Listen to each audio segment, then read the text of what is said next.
नमस्कार दोस्तों, आप सभी का स्वागत है आपका अपना ही YouTube channel expert study point में। तो एसपीडी का मॉडल सेट चल रहा था। प्रकाश का वेग सर्वप्रथम किसने ज्ञात किया था? प्रकाश का वेग सर्वप्रथम रोमर नामक वैज्ञानिक ने ज्ञात किया था। अगला, प्रकाश का वेग अधिकतम होता है तो प्रकाश का वेग वायु में अधिकतम होता है, यानी कि निर्वात में। अगला है, प्रकाश का निर्वात में वेग कितना होता है? प्रकाश का निर्वात में वेग 3 × 10⁸ मीटर पर सेकेंड होता है या 3 लाख किलोमीटर प्रति सेकेंड होता है। अगला, प्रकाश वर्ष क्या है? तो प्रकाश वर्ष एक दूरी का मात्रक है। अगला, इंद्रधनुष में किस रंग का विक्षेपण अधिक होता है? तो लाल रंग का विक्षेपण सबसे अधिक होता है।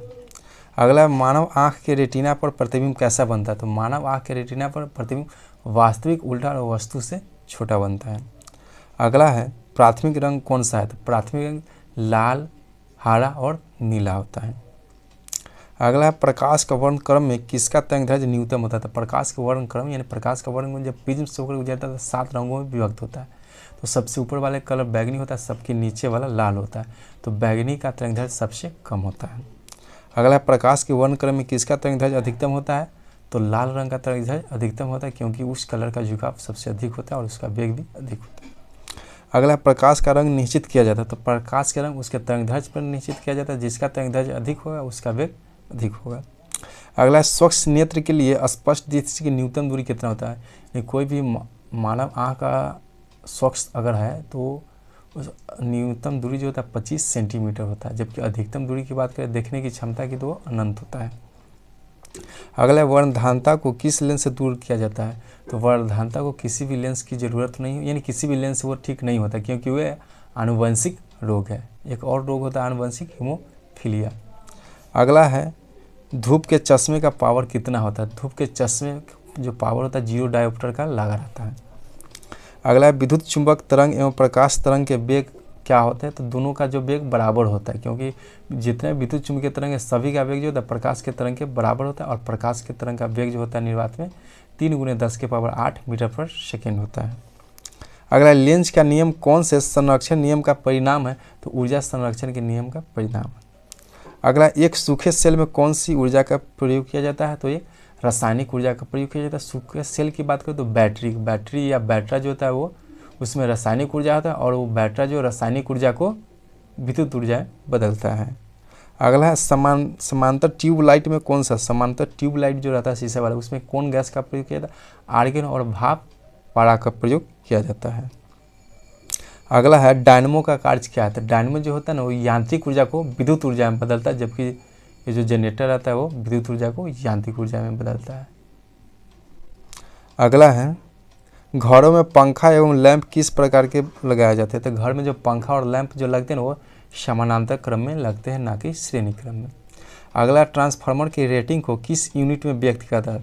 ट्रांसफार्मर की यूनिट में किलोवाट एम्पियर में, यानी कि केवीए में उसको निरूपित करते हैं। अगला, त्वरित चालक का आविष्कार किसने किया? तो त्वरित चालक का आविष्कार बेंजामिन फ्रैंकलिन नामक वैज्ञानिक ने किया है। अगला है, त्वरित चालक बनाए जाते हैं, वो जो त्वरित चालक होता है किसका बना होता है? तो वो तांबा का बना होता है। अगला है, अस्थायी चुंबक बनाए जाते हैं, तो अस्थायी चुंबक बनाने के लिए इस्पात का प्रयोग किया जाता है। अगला, अस्थायी चुंबक बनाए जाते हैं, तो अस्थायी नरम लोहा या मृदु लोहा का प्रयोग किया जाता है बनाने में। अगला, चुंबक के समान दो समान ध्रुवों के बीच प्रतिकर्षण होता है और चुंबक के विपरीत ध्रुवों के बीच आकर्षण होता है। अगला, ध्रुवों पर नमन कोण का मान कितना होता है? तो ध्रुवों पर नमन कोण का मान 90 डिग्री होता है। अगला है, मुक्त रूप से लटकी चुंबकीय सुई का अक्ष भौगोलिक अक्ष के साथ कितने डिग्री का कोण बनाता है? तो 18 डिग्री का कोण बनाता है। अगला है, विषुवत रेखा पर नति कोण, यहाँ पे नति कोण की नमन कोण, विषुवत रेखा पर नति कोण का मान कितना होता है? तो विषुवत रेखा पर नति कोण का मान 0 डिग्री सेल्सियस होता है। अगला है, त्रिविमीय चित्र के किसके द्वारा निरूपित किया जाता है? तो त्रिविमीय चित्र होलोग्राफी के द्वारा ये किया जाता है। अगला है, एक ही प्रकार के परमाणुओं से मिलकर बने पदार्थ तत्व कहलाता है। एक ही प्रकार के परमाणुओं से मिलकर बने पदार्थ तत्व कहलाता है। अगला है, 2 या 2 से अधिक तत्वों के मात्रा के विचार से एक निश्चित अनुपात में संयोग करने से बना पदार्थ क्या कहलाता है? यानी 2 या 2 से अधिक तत्वों को एक निश्चित अनुपात में अगर मिलाएंगे ना तो यौगिक का निर्माण होता है। अगला है, 2 या 2 से अधिक शुद्ध पदार्थों को किसी भी अनुपात में मिला देने से वो क्या कहलाता है, तो मिश्रण कहलाता है। या दो से अधिक पदार्थों को निश्चित अनुपात में मिलाएंगे तो यौगिक कहलाता है, जबकि किसी भी अनुपात में मिलाएंगे तो मिश्रण कहलाता है।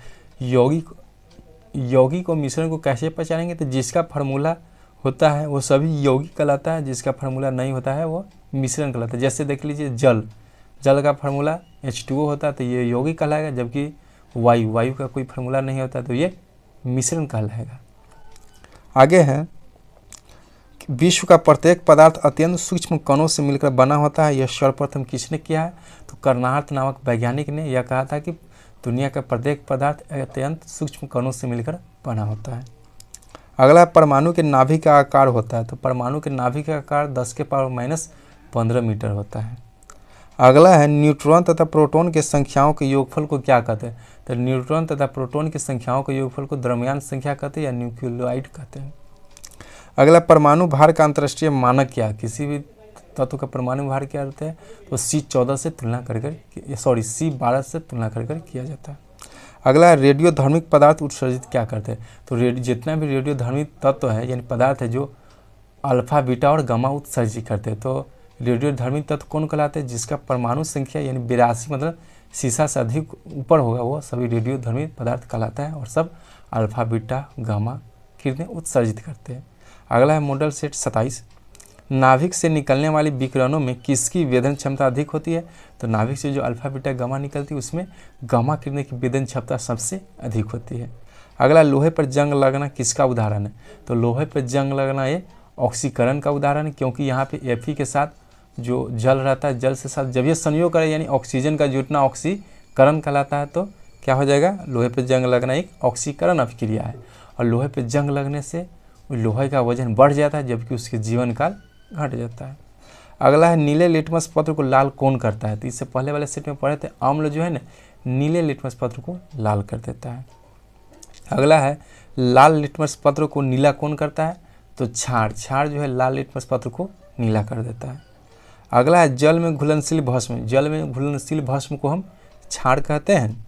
आगे है, सभी अम्ल जल में घुलकर क्या प्रदान करते हैं, जितना भी अम्ल है उसको जल में घुलकर H+ आयन प्रदान करते हैं। अगला है, भस्मों का स्वाद कैसा होता है, तो भस्मों का स्वाद कड़वा होता है। अगला है, अम्ल का स्वाद कैसा होता है, तो अम्ल का स्वाद खट्टा होता है। अगला, भस्मों के जलीय घोल में कौन सा आयन प्रदान होता है, तो भस्म को जल में घोलते हैं तो OH- देता है। अगला, सभी लवण होते हैं, तो सभी लवण जो होते हैं वैद्युत अपघट्य होते हैं। अगला है, NTP पर किसी भी गैस के 1 मोल का आयतन कितना होता है, तो 22.4 लीटर होता है।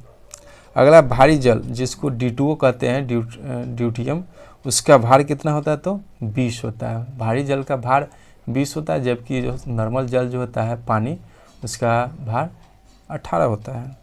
अगला है, ठोस पदार्थों की विलेयता ताप बढ़ने से क्या होती है, तो ठोस पदार्थों की विलेयता बढ़ाएंगे तो ताप बढ़ेगा, यानी ताप बढ़ाने से बढ़ती है। अगला, किसी भी द्रव में गैस की विलेयता ताप बढ़ाने पर क्या होती है, तो घटती है।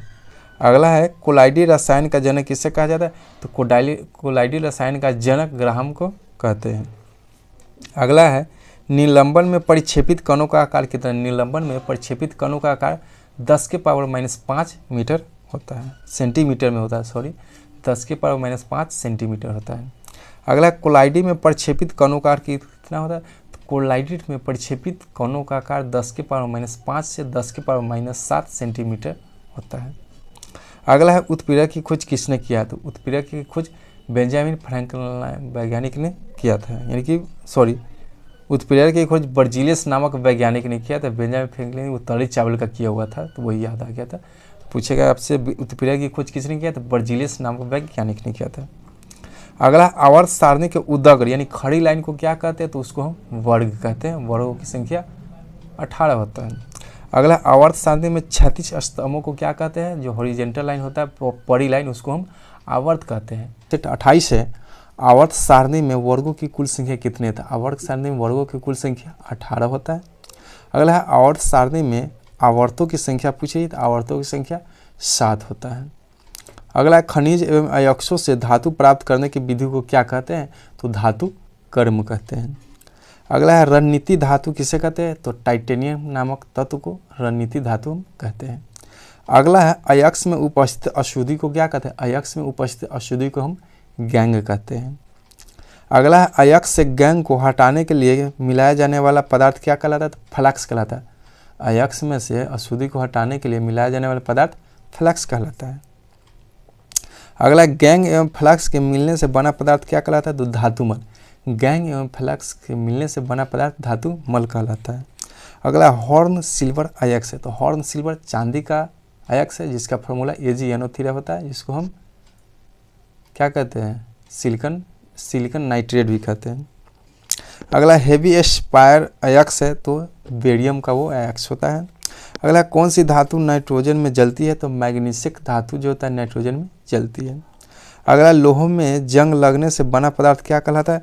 तो लोहे में जंग लगने से बना पदार्थ फेरिक एवं फेरस ऑक्साइड कहलाता है। अगला लोहे के शुद्धतम रूप क्या है? तो कितने बार आ चुका है? लोहे का शुद्धतम रूप होता है पिटवा लोहा होता है। अगला कौन झूठा सोना के नाम से जाना जाता है? तो Fe2 यानी कि आयरन सल्फाइड को हम झूठों का सोना यानी कहते हैं। अगला है तांबू का शत्रु किसे कहा जाता है? तांबा का शत्रु किसे कहा जाता है? तो सल्फर को हम तांबा का शत्रु कहते हैं। अगला है चांदी का निष्कर्षण मुख्यतः किस अयस्क से किया जाता है? जब चांदी का निष्कर्षण जो अर्जेंटाइन से किया जाता है। अगला हॉलमार्क का चिन्ह किन उत्पादकों पर किया जाता है? तो सोना पे अब हॉलमार्क का प्रयोग किया जाता है। अगला है यानी सोना मतलब स्वर्ण आभूषणों पर किया जाता है। अगला है बेवकूफ़ों का सोना के नाम से किससे जाना जाता है? तो आयरन पायराइड्स या आयरन सल्फाइड को बेवकूफ़ों का सोना हम कहते हैं।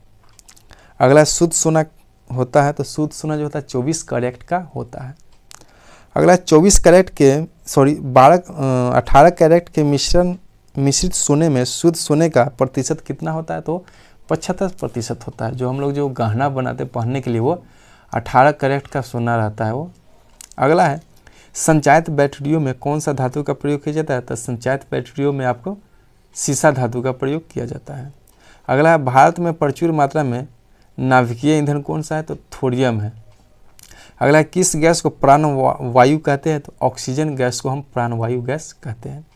अगला है रसायनों का सम्राट किसे कहा जाता है? तो सल्फ्यूरिक अम्ल, जिसका फॉर्मूला H2SO4 होता है, जिसको रसायनों का राजा या सम्राट कहा जाता है। अगला है हीलियम के खोजकर्ता कौन है? तो हीलियम के खोजकर्ता लोकेयर है। जो हीलियम का परमाणु संख्या 2 होता है और इसका संकेत He होता है। अगला हीलियम के नाभिक में होते, तो हीलियम के नाभिक में 2 प्रोटॉन और 2 न्यूट्रॉन होते हैं। अगला है गुब्बारों में हाइड्रोजन के स्थान पे हीलियम गैस भरी जाती है, क्यों? तो क्योंकि यह हाइड्रोजन से हल्की होती है इसलिए। अगला पेट्रोल मिश्रण होता है, तो पेट्रोल हाइड्रोकार्बन का मिश्रण होता है। अगला है पेट्रोलियम से प्राप्त होने वाला मोम क्या है? तो पैराफिन मोम प्राप्त होता है। अगला टमाटर सॉस में कौन सा अम्ल पाया जाता है? तो एसिटिक अम्ल पाया जाता है। यहाँ पे गौर कीजिएगा, यहाँ टमाटर सॉस की बात हो रही, टमाटर में नहीं। और डायरेक्ट पूछेगा टमाटर में कौन सा अम्ल पाया जाता है? तो टमाटर में ऑक्जेलिक अम्ल पाया जाता है, जबकि टमाटर सॉस जो होता है उसमें एसिटिक अम्ल पाया जाता है। अगला है स्याही के धब्बों को हटाने के लिए किसका प्रयोग किया जाता है? तो स्याही के धब्बों को हटाने के लिए ऑक्जेलिक अम्ल का प्रयोग किया जाता है। अगला है मानव गुर्दे में बनने वाली पथरी प्रायः बनी होती है, तो कैल्शियम ऑक्जेलेट। मानव गुर्दे में जो पथरी बनता है वो कैल्शियम ऑक्जेलेट रहता है। अगला है रबर उद्योग में बहुलता से प्रयुक्त होता है, तो एनिलीन का प्रयोग किया जाता है। अगला है PVC का तात्पर्य क्या यानी उसका पूरा नाम क्या है? तो पॉलीविनाइल क्लोराइड होता है। अगला रेन कोट बनाया जाता है, तो रेन कोट पॉलीकार्बोनेट्स के बनाए जाते हैं। अगला है मानव निर्मित प्रथम कृत्रिम रेशा। मानव निर्मित पूछ रहा है, मानव निर्मित प्रथम कृत्रिम रेशा रेयन हो जाएगा, जबकि मानव निर्मित पहला संश्लिष्ट रेशा नायलॉन हो जाएगा। अगला नायलॉन बनाने के लिए प्रयुक्त कच्चा पदार्थ क्या होता है? तो एडिपिक अम्ल होता है। अगला नोबेल का तेल किसे कहते हैं? तो ट्राई नाइट्रोग्लिसरॉल को हम नोबेल का तेल कहते हैं। अगला क्षारों द्वारा तेल का जल अपघटन क्या कहलाता है? तो ये साबुनीकरण, जिसको सैफ्रिफिकेशन भी कहते हैं। अगला है जीव विज्ञान के जनक के नाम से किसे जाना जाता है? तो अरस्तु को जीव विज्ञान का जनक कहते हैं। अब मॉडल सेट 30 देखेंगे। वनस्पति विज्ञान के जनक है तो थियोफ्रेटस को वनस्पति विज्ञान का जनक कहते हैं। अगला है जंतुओं में फुट एंड माउथ रोग होता है, तो विषाणु के कारण होता है। अगला लाल सागर का लाल रंग किसकी उपस्थिति के कारण दिखाई देता है? तो ये शैवाल के कारण दिखाई देता है। अगला वृक्षों की छाल पर उगने वाले कवक को क्या कहते हैं? वृक्षों की छाल पर जो कवक हो उसको हम कार्टिकोलस कहते हैं, यानी कोटिकोलस कहते हैं। अगला गोबर पर उगने वाले कवक को क्या कहेंगे? तो गोबर पर उगने वाले कवक को कोप्रोफिल्स कहते हैं। अगला जल द्वारा परागण कहलाता है तो हाइड्रोफिलिन कहलाता है।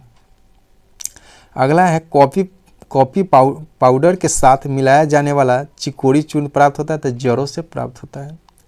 अगला तंबाकू की पत्तियों में होता है तो तंबाकू की पत्तियों में निकोटीन होता है, जबकि चाय में थीन, कॉफ़ी में कैफीन होता है। अगला किस वनस्पति खाद्य में अधिकतम प्रोटीन होता है? तो सोयाबीन में अधिकतम प्रोटीन 46% तक होता है। चलिए अगला है पौधों और जड़ों का खाना तैयार करने की प्रक्रिया फोटोसिंथेसिस, जिसको हम प्रकाश संश्लेषण, पौधे में जो खाना बनता है वो प्रकाश संश्लेषण के ही द्वारा बनता है, जिसको इंग्लिश में फोटोसिंथेसिस कहते हैं। अगला है ग्लाइकोलिसिस का अंतिम उत्पाद क्या है? तो ग्लाइकोलिसिस का अंतिम उत्पाद पाइरुविक अम्ल होता है। अगला है 2,4-D क्या है? तो 2,4-D एक खरपतवार नाशी होता है। अगला है पादप रोगों का सबसे उत्तरदायित्व कारक कौन होता है? पादप उदक का सबसे उत्तरदायित्व कारक जो होता है वो फफूंदी होता है। अगला चाय में लाल रस्ट रोग किसके कारण होता है? तो चाय में लाल रस्ट रोग जो होता है हरे शैवाल के कारण होता है। अगला है नींबू का कैंसर रोग होता है तो नींबू का कैंसर रोग जो होता है वो जीवाणु के कारण होता है। अगला है अग्नि निर्जा रोग किससे संबंधित है? तो अग्नि निर्जा रोग जो होता है सेब से संबंधित एक रोग है। अगला पत्तियों का हरा रंग जो प्रदान करता है, जिसको हम हरा रंग जो प्रदान करता है वो क्लोरोप्लास्ट करता है पत्तियों में हरा रंग। अगला संसार का सबसे बड़ा पारितंत्र क्या है? तो संसार का सबसे बड़ा पारितंत्र संसार है। अगला है कौन सी गैस पृथ्वी पर हरित गृह प्रभाव में सर्वाधिक योगदान देता है? तो कार्बन डाइऑक्साइड अधिक प्रभाव देता है। अगला चिकित्सा शास्त्र का जनक किसे कहते हैं? तो चिकित्सा शास्त्र का जनक हिप्पोक्रेटस को हम कहते हैं। तो मॉडल सेट 31 है मछलियों से संबंधित अध्ययन को क्या कहलाता है? इक्थियोलॉजी। मछली के बारे में जो अध्ययन करते हैं उसको हम इक्थियोलॉजी कहते हैं। अगला है घाव का अध्ययन कर लेते हैं, यानी घाव के अध्ययन करता है तो उसको हम कहते हैं ट्रोमेटोलॉजी कहलाता है। अगला जनसंख्या का अध्ययन कहलाता है तो जनसंख्या का अध्ययन को हम डेमोग्राफी कहते हैं, जिसको जननांकी भी कहते हैं। अगला मानव की त्वचा सबसे मोटी कहाँ होती है? तो मानव की त्वचा सबसे मोटी तबले जो तलवा कहते हैं तलवे में होती है। अगला कोशिका में पाए जाने वाला आनुवंशिक पदार्थ क्या होता है? तो कोशिका में पाए जाने वाला आनुवंशिक पदार्थ डीएनए होता है। अगला है योग्यता की उत्तरजीविता का प्रतिपादन किसने किया है? तो चार्ल्स डार्विन नामक वैज्ञानिक ने किया है। अगला है मानव के शरीर में एंट अमीबा हिस्टोलिका का कहाँ पाया जाता है? तो आंत में एंट अमीबा हिस्टोलिका पाया जाता है। अगला पेचिस के लिए उत्तरदायी प्रोटोजवा है तो पेचिस के लिए उत्तरदायी प्रोटोजवा जो होता है एंट अमीबा होता है। अगला परवाल एक क्या है? तो परवाल एक समुद्री जीव है। अगला है ब्लड प्रेशर मापक यंत्र। ब्लड प्रेशर को मापते हैं स्फिग्मोमैनोमीटर के द्वारा, या रक्तचाप को भी उसी से मापते हैं, उसी को तो कहते हैं ब्लड प्रेशर। अगला सोते समय मनुष्य का रक्तचाप क्या? तो सोते समय मनुष्य का रक्तचाप घट जाता है, जबकि दौड़ते समय उसका रक्तचाप बढ़ जाता है। अगला है वह दिया हुआ है दौड़ लगाते समय मनुष्य का रक्तचाप बढ़ जाता है, दिया हुआ है। मानव शरीर में हीमोग्लोबिन का कार्य क्या है? तो मानव शरीर में हीमोग्लोबिन का कार्य है ऑक्सीजन का परिवहन करना। अगला किस रुधिर वर्ग में एंटीबॉडी नहीं पाया जाता है? तो एबी वर्ग में एंटीबॉडी नहीं पाया जाता है। यहाँ पे याद करने का एक छोटा सा ट्रिक है, जैसे एंटीबॉडी ए से ए, बी से बी, एंटीबॉडी। तो एंटीबॉडी देखने से लगा ए से ए, बी से बी हुआ तो एंटीबॉडी ए में पाया जाता है, पर ऐसा नहीं है। उसका विपरीत सोचेंगे कि एंटीबॉडी से ए बी होता है, लेकिन इसमें एंटीबॉडी नहीं पाया जाता है। तो एंटीबॉडी किस में नहीं पाया जाता है? तो ए बी में नहीं पाया जाता है। आगे किस रुधिर वर्ग में दोनों एंटीबॉडी पाया जाता है? तो ओ में एंटीबॉडी पाया जाता है। अगला किस रुधिर वर्ग में कोई एंटीजन, यहाँ पे एंटीजन की बात है तो एंटीजन ओ में नहीं पाया जाता, जबकि ए बी ग्रुप में एंटीजन पाया जाता है। अगला मनुष्य में मेरुदंड से कितनी जोड़ी तंत्रिका निकलता है? तो 31 जोड़ी तंत्रिका निकलता है, जबकि कशेरुकी की बात करें तो मानव शरीर में 33 कशेरुकी पाया जाता है। अगला श्वसन की क्रिया संपन्न होती है तो श्वसन की क्रिया माइक्रोकोन्ड्रिया में होती है, जबकि श्वसन एक ऊष्माक्षेपी अभिक्रिया है। अगला पुरुषों की नसबंदी जो नसबंदी होता है उसको हम वैसेक्टोमी कहते हैं, जबकि स्त्रियों की नसबंदी को हम ट्यूबेक्टोमी कहते हैं। अगला है मॉडल सेट 32 प्यूटरी ग्रंथि स्थित होती है, तो प्यूटरी ग्रंथि हमारे मस्तिष्क में स्थित होता है। अगला रक्त दाब का नियंत्रण कौन करता है? तो रक्त दाब का नियंत्रण अधिवृक्क करता है, जिसको एड्रिनल ग्रंथि कहते हैं। अगला मानव शरीर में सर्वाधिक शक्तिशाली होता है। तो मानव शरीर में सबसे अधिक हमारे जबड़े की जो हड्डी होती है वो सबसे शक्तिशाली होती है। तबकि त्वचा की बात करें तो तलवे की त्वचा सबसे मोटी होती है। अगला है आइरिस का कार्य क्या? हमारे शरीर आँख में जो आइरिस होता है वो क्या करता है? तो पुतली के आकार को निश्चित करता है। अगला त्वचा का रंग किसके कारण होता है? त्वचा का रंग जो होता है ना वो मेलानिन के कारण होता है। अगला है मानव शरीर का सबसे बड़ा अंग क्या है? तो मानव शरीर का सबसे बड़ा अंग त्वचा होगा, क्योंकि शरीर का जो जितना भी बाहरी अंग है वो सभी त्वचा से ही मिलकर, एक ही त्वचा से मिलकर वो बना हुआ है। अगला त्वचा की ऊपरी सतह जो होता है वो क्या है? एपिडर्मिस होता है, कहलाता है।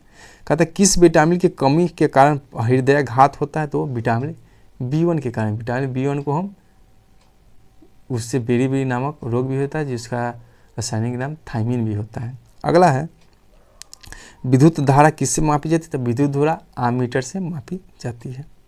अगला है एक स्वच्छ मनुष्य के शरीर का तापमान। तो एक स्वच्छ मनुष्य के शरीर का तापमान 37 डिग्री सेल्सियस, जबकि फारेनहाइट की बात करें तो 98.6 फारेनहाइट होता है, जबकि केल्विन की बात करें तो 310 केल्विन होता है। अगला कंप्यूटर वायरस होता है। तो कंप्यूटर वायरस एक सॉफ्टवेयर प्रोग्राम है। अगला है आर्सेनिक 74 का प्रयोग किया जाता है। तो ट्यूमर के इलाज में किया जाता है।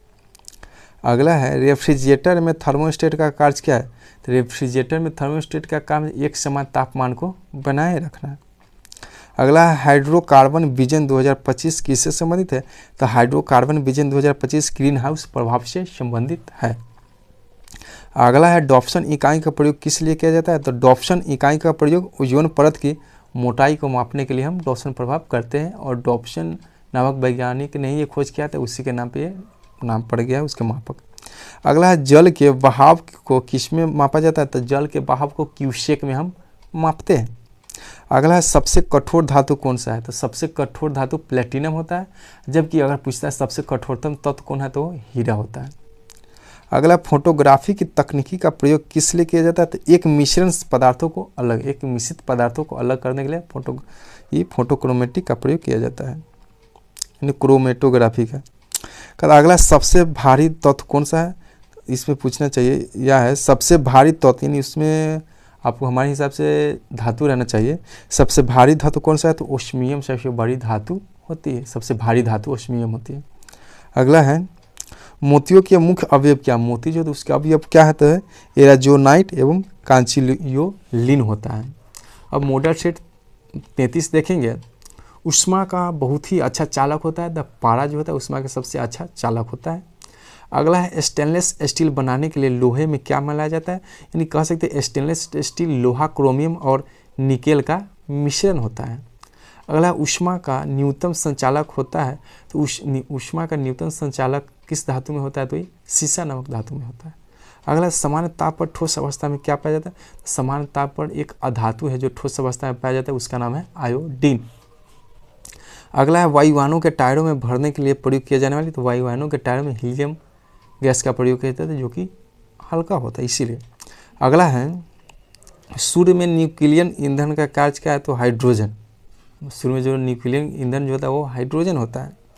कहता है विश्व में सर्वाधिक पाया जाने वाला तत्व या ब्रह्मांड में पूछेगा तो हाइड्रोजन तत्व सबसे अधिक मात्रा में रहता है। अगला नोबल गैसों में कौन सी वायुमंडल में नहीं पाया जाता है? तो नोबल गैसों में रेडॉन गैस जो होता है ना वो वायुमंडल में नहीं पाया जाता है, जबकि आर्गन गैस अधिक मात्रा में पाया जाता है। नोबल गैस आपको अक्रिय गैस को कहते हैं, जिसको परियोगिक टेबल में सबसे बाएं बगल यानी कि दाएं बगल रखा गया है वर्ग 18 में। अगला है अम्ल वृष्टि का कारण है तो सल्फर डाइऑक्साइड, यानी अम्ल वर्षा सल्फर डाइऑक्साइड होता है। अगला सभी जैव यौगिक का अनिवार्य तत्व क्या है? तो सभी जैव यौगिक का अनिवार्य तत्व कार्बन होता है। अगला है बुलेट प्रूफ वस्तुओं के निर्माण में जो बहुलक का प्रयोग किया जाता है वो पॉलीकार्बोनेट से रहता है। अगला है स्वचालित इंजनों में हिमनरोधी के रूप में किसका प्रयोग किया जाता है? मेथेनॉल का प्रयोग किया जाता है। अगला कच्चे फलों को पकाने में प्रयोग में लानी जाने वाली गैस कौन सा है? तो कच्चे फलों को पकाने के लिए एसिटिलीन गैस एवं एथिलीन गैस। एथिलीन गैस जो होता है वो प्राकृतिक रूप से ही उसमें पाया जाता है, जो पौधे में पाया जाता है, जो फल को पकाने का कार्य करता है, जबकि एसिटिलीन गैस ये कृत्रिम होता है, जो फल को तोड़ने के बाद हम लोग उसको पकाते हैं। अगला है शक्कर के किण्वन से बनता है तो इथाइल अल्कोहल बनता है। अगला है खाद्य संरक्षण फूड प्रोसेसिंग हेतु प्रयुक्त किया जाता है, यानी कि खाद्य पदार्थ उसको सुरक्षित रखने के लिए आपको बेंजोइक एसिड का प्रयोग करते हैं। अगला पदार्थ जो खाने की वस्तुओं को परिक्षेपण में प्रयोग किया जाता है तो वही सोडियम बेंजोएट का प्रयोग किया जाता है। अगला शहद का प्रमुख घटक होता है फ्रक्टोज, जिसको हम फल शर्करा कहते हैं। अगला आयोडीन युक्त हार्मोन होता है तो थायरोक्सिन, थायरोक्सिन जो होता है आयोडीन युक्त हार्मोन होता है। अगला खुले में कुछ देर रखा दूध खट्टा हो जाता है तो ये लैक्टिक अम्ल के कारण ये खट्टा हो जाता है। मच्छर भगाने वाली दवाओं में सक्रिय होता है तो मच्छर भगाने वाली दवाओं में एलिथीन सक्रिय रहता है। अगला है बुलेट प्रूफ जैकेट बनाने में प्रयोग किया जाता है तो बुलेट प्रूफ जैकेट बनाने में रेशेदार कांच का प्रयोग किया जाता है। अगला है भारत में वाणिज्यिक ऊर्जा का प्रधान होता है तो कोयला होता है। अगला फूलों के अध्ययन को क्या कहते हैं तो फूलों के अध्ययन को एंथ्रोपोलॉजी कहते हैं। अगला है आलू में ब्लैक हार्ट रोग किसके कारण होता है तो भंडार में ऑक्सीजन यानी O2 की कमी के कारण होता है। अगला है लहसुन की अभिलाक्षणिक गंध के कारण क्या है तो सल्फर यौगिक की उपस्थिति के कारण उसमें गंध आता है लहसुन में। अगला है मुर्गियों में रिकेट्स नामक जो रोग होता है किस विटामिन की कमी से होता है तो विटामिन डी की कमी से रिकेट्स नामक बीमारी होता है। अगला है मानव के श्वेत रक्त कणिकाओं यानी WBC का आकार कितना तो 0.007 मिली होता है। अगला है यूरिया रक्त से पृथक करता है तो यूरिया को यानी रक्त से पृथक कौन करता है तो गुर्दा, जिसको हम किडनी कहते हैं। अगला है एक जलीय पौधे को कहा जाता है तो एक जलीय पौधों को हाइड्रोफाइट कहते हैं। अगला है लाइकेन मिश्रित जीव है, यानी लाइकेन किसके संयोग से होते हैं यानी किसके सजीवी तो कवक और शैवाल के सजीवी लाइकेन होते हैं। अगला प्रोटीन के पाचन में सहायक एंजाइम तो प्रोटीन के पाचन में ट्रिप्सिन नामक एंजाइम भी सहायक होते हैं। अगला है किस विटामिन में कोबाल्ट होता है या किस विटामिन को कोबाल्ट 12 के नाम से भी जानते हैं विटामिन B12 को हम कहते हैं। अगला दूध में प्रोटीन को पचाने वाला एंजाइम कौन सा है तो दूध में प्रोटीन को पचाने वाला एंजाइम रेनिन होता है। अगला है शरीर में ऊतकों का निर्माण होता है तो शरीर में ऊतकों का निर्माण प्रोटीन से होता है। अगला है विटामिन डी के सर्जन में पाया जाता है या विटामिन डी का रासायनिक नाम क्या है तो कैल्सीफिरॉल होता है। अगला है लौरो या उरो हार्मोन किसे कहते हैं तो लौरो और उरो हार्मोन एड्रेनलिन को कहते हैं। अगला है कच्चे फलों को कृत्रिम ढंग से पकाने के लिए किसका प्रयोग किया है तो कच्चे फल को कृत्रिम रूप से पकाने के बाद एसिटिलीन आता है, जब प्राकृतिक रूप से पकाने की बात आता है तो एथिलीन आता है। अगला है फुट और माउथ रोग पाया जाता है तो फुट और माउथ रोग मवेशियों में पाया जाता है। अगला है भोजन विषाक्तता का कारण है तो सैल्मोनेला बेसिलाई के कारण होता है। अगला एथलीट फुट बीमारी होता है तो एथलीट फुट बीमारी जो होता है फफूंदी के कारण होता है। अगला मॉडल सेट 35 देखेंगे। डाउन सिंड्रोम एक आनुवंशिक विकार होता है तो डाउन सिंड्रोम में जो है उसके गुणसूत्र में परिवर्तन हो जाता है। अगला है गोल कृमि, जिसको निमेटोड से नाम से भी जानते हैं, उससे होने वाला रोग कौन सा है तो फाइलेरिया होता है। गोल कृमि से फाइलेरिया नामक रोग होता है। अगला है ब्राइट स्ट्रोक प्रभावित करता है तो ये गुर्दे यानी किडनी को प्रभावित करता है।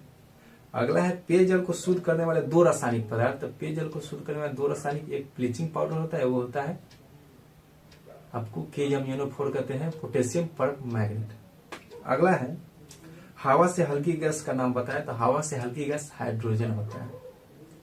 अगला है हवा से भरी गैस का नाम क्या है, हवा से भारी गैस के नाम तो ठोस कार्बन डाइऑक्साइड होता है यानी कार्बन डाइऑक्साइड होता है। अगला है थर्मोस्टेट का प्रयोग किया जाता है तो थर्मोस्टेट का काम है एक समान तापमान को बनाए रखना है।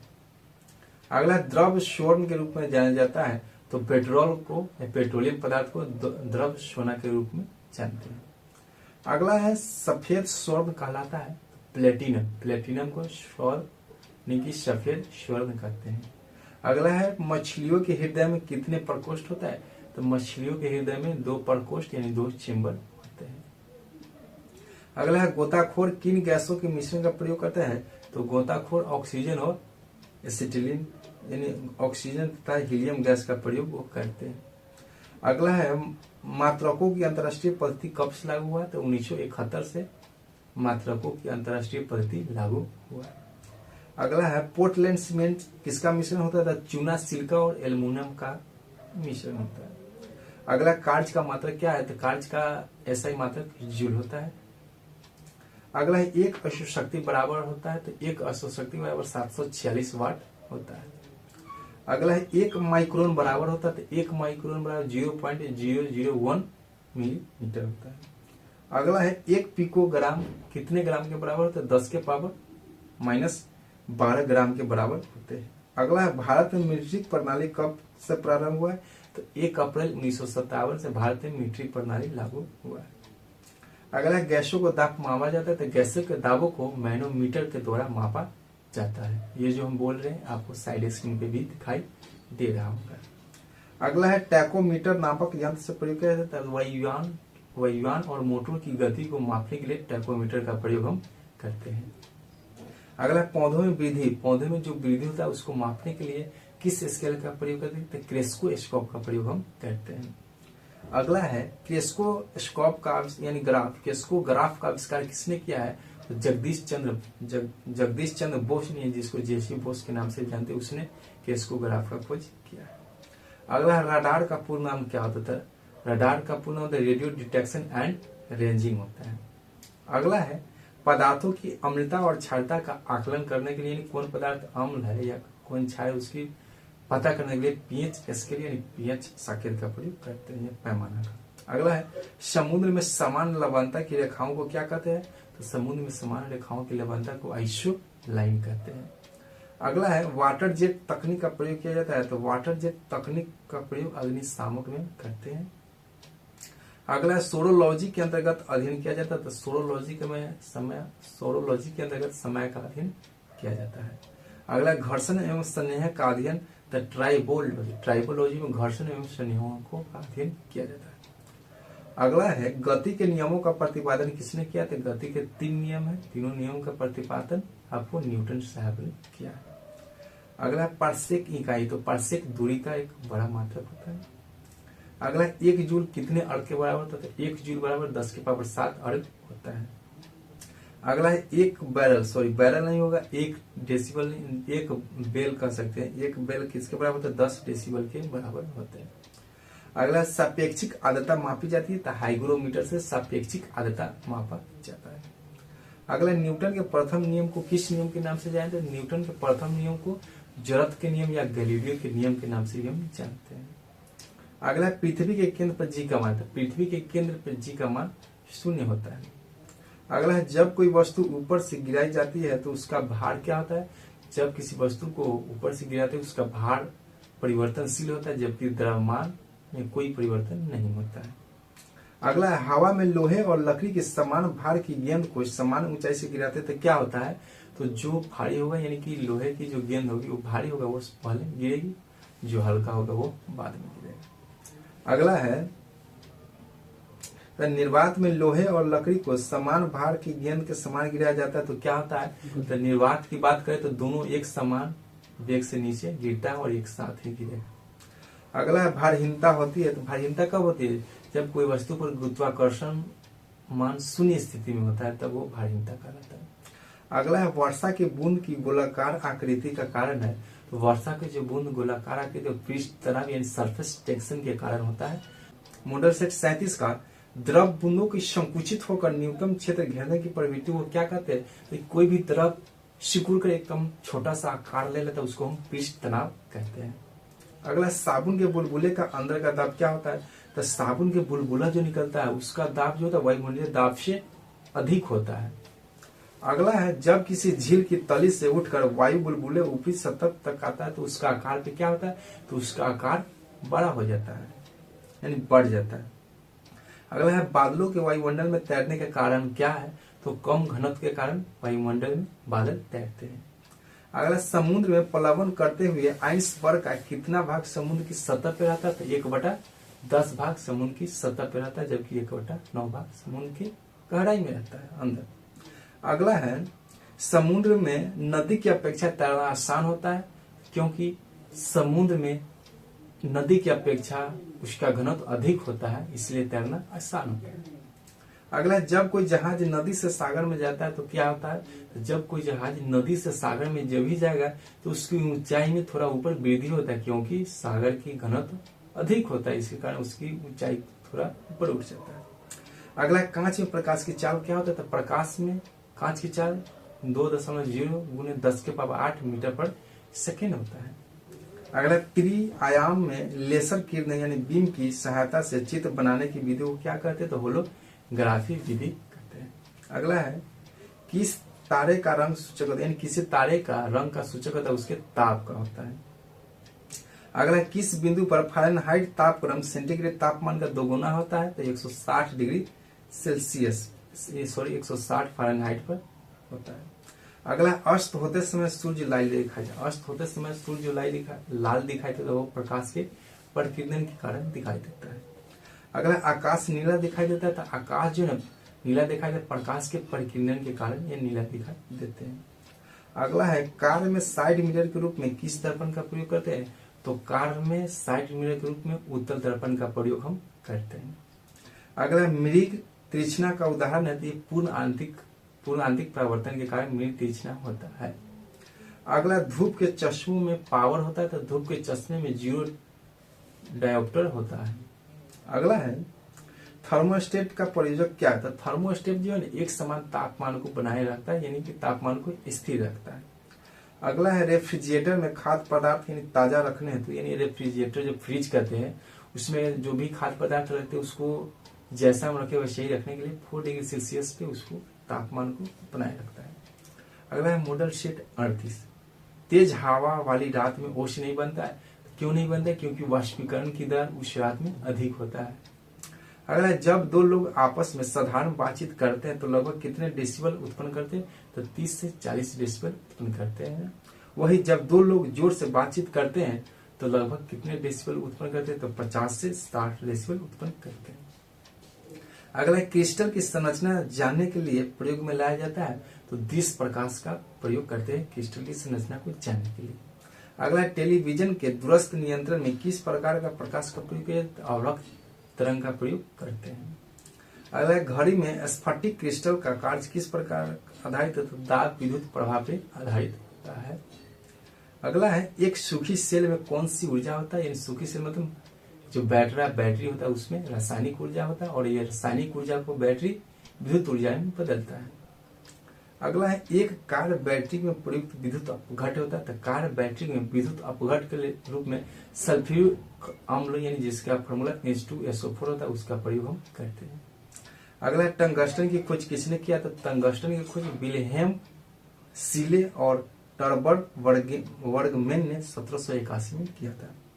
अगला हैलोजन लैंप का तंतु किस मिश्र धातु का बना होता है, तो टंगस्टन एवं सोडियम का बना होता है। अगला मानव शरीर इन सूक्ष्म अवस्था में विद्युत प्रतिरोध के परिमाण की कोटि क्या होती है, 10⁶ ओम होता है। अगला समांतर ट्यूबलाइट में कौन सी गैस भरी जाती है, तो समांतर ट्यूबलाइट में आर्गन और मरकरी भाप का प्रयोग करते हैं और वेपर भी लिखा रहता है। चलिए अगला है फ्लोसेंट ट्यूब यानी प्रतिदीप्त बल्ब में कौन सी गैस भरी जाती है, तो मर्क्यूरिक ऑक्साइड और नियोन गैस का प्रयोग करते हैं। अगला प्रतिआवर्ती धारा को डिश धारा में परिवर्तित करने वाला युक्ति क्या कहलाता है, तो रेक्टिफायर। एसी को डीसी में बदलता है उसको हम रेक्टिफायर कहते हैं। अगला है डिश धारा यानी डायरेक्ट करंट को प्रत्यावर्ती धारा या अल्टरनेटिव करंट में परिवर्तित करने की युक्ति को क्या कहते हैं, इन्वर्टर। इन्वर्टर जो है डीसी को एसी में बदलता है। अगला है सूर्य में ऊर्जा का स्रोत है, तो सूर्य में ऊर्जा का स्रोत नाभिकीय संलयन के द्वारा होता है। अब मॉडल सेट 39 देखेंगे।